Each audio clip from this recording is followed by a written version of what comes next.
வாங்க சூப்பரான சுவையில் கேரட் கெட்டி சட்னி எப்படி செய்கிறதுன்னு பார்ப்போம். ரொம்ப டேஸ்ட்டாக இருக்குங்க. அதுக்கு முதல்ல அடுப்பு ஆன் பண்ணிவிட்டு ஒரு வானலில் 1 டேபிள் ஸ்பூன் எண்ணெய் ஆட் பண்ணிக்கிங்க. எண்ணெய் சூடான பிறகு 1 டேபிள் ஸ்பூன் கடலைப்பருப்பு, 5லேருந்து 6 காஞ்ச மிளகாய் கிள்ளிட்டு ஆட் பண்ணிக்கிங்க. கருவேப்பிலை இலைகள் தேவையான அளவு ஆட் பண்ணிக்கிங்க. இதை நல்லா வறுத்துக்கலாங்க. ஒரு 30 செகண்ட் நல்லா வருங்க. வறுத்த பிறகு பொடியாக கட் பண்ண இஞ்சி 1 டீஸ்பூன், பொடியாக கட் பண்ண பூண்டு 1 டீஸ்பூன் ஆட் பண்ணிக்கிங்க. ஆட் பண்ணிவிட்டு லைட்டாக பூண்டியும் இஞ்சியும் வதக்கிக்கலாங்க. அது வதங்கின பிறகு அது கூட வெங்காயம், பெரிய வெங்காயம் ஒன்று கட் பண்ணிவிட்டு ஆட் பண்ணிக்கிங்க.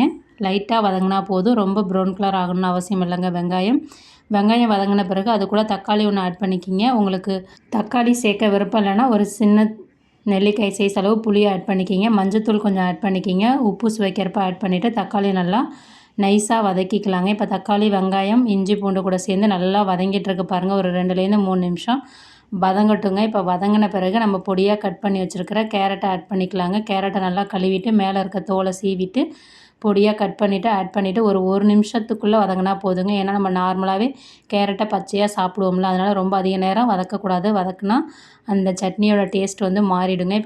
இப்போ நல்லா கேரட் வந்து வதங்கிடுச்சு. வதங்கின பிறகு அதை நல்லா ஆற விட்டுக்கலாம். ஆற விட்டுட்டு ஒரு மிக்ஸி ஜாருக்கு ட்ரான்ஸ்ஃபர் பண்ணி தண்ணி கொஞ்சமாக சேர்த்து நல்லா கெட்டி சட்னி மாதிரி அரைச்சிக்கிங்க. அப்போ தான் ரொம்ப டேஸ்ட்டாக சுவையாக இருக்கும். நீங்கள் தண்ணியாக வச்சு சாப்பிட்றதுக்கு இந்த மாதிரி கெட்டி சட்னியாக வச்சு செமையாக இருக்குங்க. இப்போ வாங்க சட்னிக்கு தாளிப்பு கொடுத்துடலாம். அடுப்பு ஆன் பண்ணிவிட்டு அடுப்பில் ஒரு வானல் வச்சுக்கலாம். வானலில் 1 டீஸ்பூன் எண்ணெய், கடுகு, உளுத்தம் பருப்பு ஆட் பண்ணி பொரிய விடுங்க.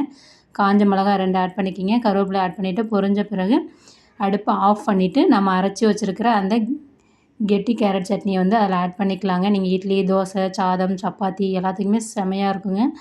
ஒரு தடவை டேஸ்ட் பண்ணிங்கன்னா திரும்ப திரும்ப நீங்கள் இந்த மாதிரி தாங்க கேரட் கெட்டி சட்னி செஞ்சு சாப்பிடுங்க. அந்தளவுக்கு சுவையாக இருக்குங்க. மிக்ஸ் பண்ணிவிட்டு இறக்குனா நமக்கு சூப்பரான சுவையான கலர்ஃபுல்லான கெட்டி கேரட் சட்னி வந்து தயாராகிடுச்சிங்க. தேங்க்யூ.